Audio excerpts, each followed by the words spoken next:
What happens in this process of satsang, of real spiritual life, is not that you become absolutely high and never low again.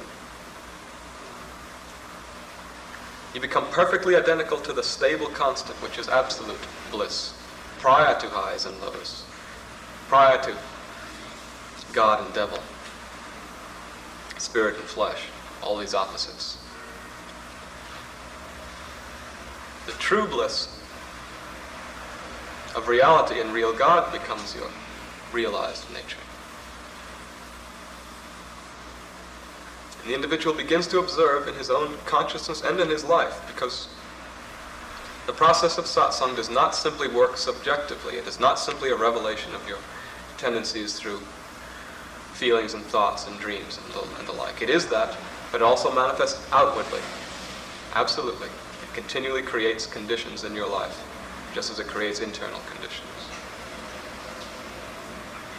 And what the individual begins to observe is that the cycle of high and low, the cycle itself doesn't go away, but the speed is changed. The speed becomes very rapid. I remember observing in my own case that I would go through this sort of depressed period once a month or whatever it was. Feel pretty good for about once a month, the opposite side of that, and then sort of in between there was this moving in and out of mediocrity. But I began to observe as time went on that there was more, that this cycle began to occur much more quickly.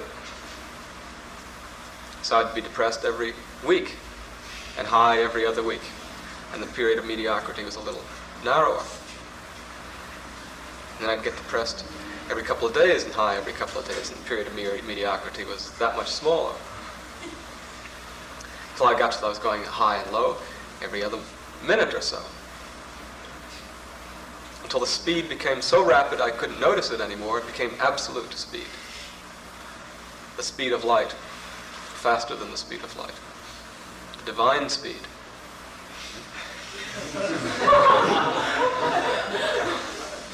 And then there was no more of this confusion with qualities. The qualities could still be observed in others and in the secondary affair of my own functions. But the whole dilemma created by the dualities, which exist not only in the form of the solid stuff of the world, but in the very process of consciousness, ceased to be a dilemma at some point. Ceased to be what it appeared to be, ceased to be what it implied. And that's really the problem. We observe it and we assume something on the basis of it. We observe the dualities of life, we see that there's life and then there's death, and we assume what is implied by that, that mortality is what it's all about. And the same with these endless cycles of our own conscious existence. We assume what is implied in that observation. So when we go through this depressive cycle, which is the one we tend to get upset about, we assume what's implied by that. We assume something about our own selves, and we withdraw. We add to this simple quality that's arising in us, this separativeness, this withdrawal.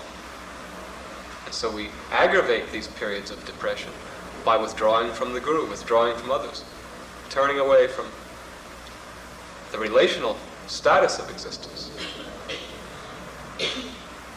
Whereas if we lived satsang during that time and did not turn away from the relational condition of life, we would still feel the qualities of this lower phase. We would feel their influence in some way, but the humor would not vanish fundamentally. And so this depressive phase can serve the ultimate event. It can be a purifying activity. Whereas the ordinary individual who is just moving with his own qualities never participates in the purifying activity. He only accumulates, only contributes to his attachment to this sine curve. And it never becomes illumination. It never becomes truth. He only compensates, performs the opposite quality. And the forms of traditional seeking and healing and whatever, very much forms of reaction to this curve of high and low. There's attempts to attach an individual to the highs, to the positives, or to decondition him from the negatives. They are operations on these qualities themselves, whereas truth is the only principle. The divine itself is the only principle. Satsang is the only means. Satsang is to live the condition of truth, live with the Guru in truth.